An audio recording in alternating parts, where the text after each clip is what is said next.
Welcome to Tirupati Shri Pragna study circle. ఇందులో భాగంగా ఈరోజు మనం గ్రూప్ 2 ప్రిలిమ్స్కి సంబంధించి day to day perfect plan అయితే ఒకసారి చూద్దాం. ఇందులో ఆల్ సబ్జెక్ట్స్ను పీడిఎఫ్ నోట్స్లుగా మీరు చదువుకోవడానికి అనుకూలంగా ఎక్కడ వెతుక్కోవాల్సిన అవసరం లేకుండా పీడిఎఫ్ నోట్స్లుగాను దాని అనుసరించి 50 మార్కులకు daily test, weekly grand test అనేది ఇక్కడ పెట్టడం అనేది జరుగుతుంది.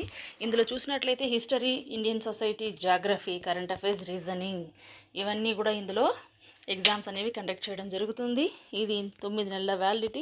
ఇది ఇప్పుడు 999 మాత్రమే ఆఫర్ ప్రైస్ ఉంది. దీంట్లో ఈరోజు మీరు ఏం చదవాలో తెలుసా? ఒకసారి చూడండి. ఇక్కడ మనం 7 వారాలకు సంబంధించిన షెడ్యూల్ అయితే పెట్టున్నాము.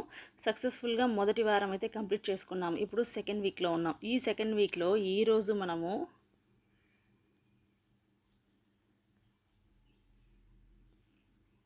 ఇక్కడ సిలబస్ ఒకసారి చూద్దాం.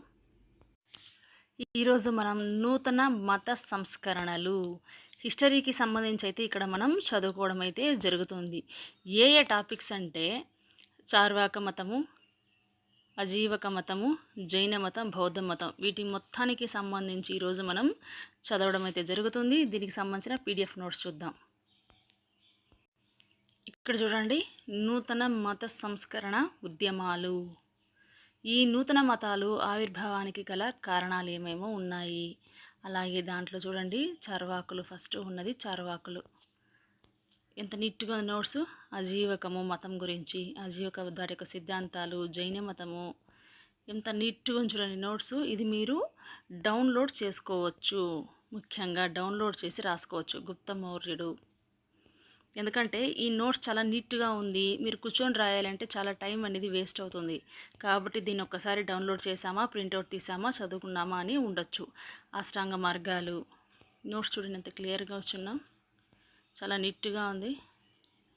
కంటెంట్ కూడా అన్నీ ఎక్కడ కూడా మిస్ కాకుండా ఇవ్వడం అనేది జరిగింది. ఇక్కడ స్తూపాలు, ఈ స్తూపాలకు సంబంధించి చాలా క్లియర్గా అయితే ఇక్కడ ఇచ్చున్నాము పార్ట్లన్నీ కూడా. ఇవి నోట్స్. ఈ నోట్స్ని మీరు ఖచ్చితంగా డౌన్లోడ్ చేసి ప్రింట్అవుట్ అయితే తీసుకోండి. ఈ విధంగా మీరు నోట్స్ డౌన్లోడ్ చేసి ప్రింట్ తీసుకుని చదువుతూ, అలాగే నెగటివ్ మెథడ్లో ఎగ్జామ్స్ అనేది ఇప్పటి నుంచే రాసి మీరు అలవాటు అనేది పడాలి. అలాగే నెగటివ్ మెథడ్లో ఏ ప్రశ్నలు అటెంప్ట్ చేయాలి, ఏ ప్రశ్నలు అటెంప్ట్ చేయకూడదు అనేది కూడా చాలా ముఖ్యము. కాబట్టి ఇది ఒకసారి చూసి జాగ్రత్తగా ఈ పరీక్షలు రాసి ప్రాక్టీస్ చేసుకోండి. Thank you for watching.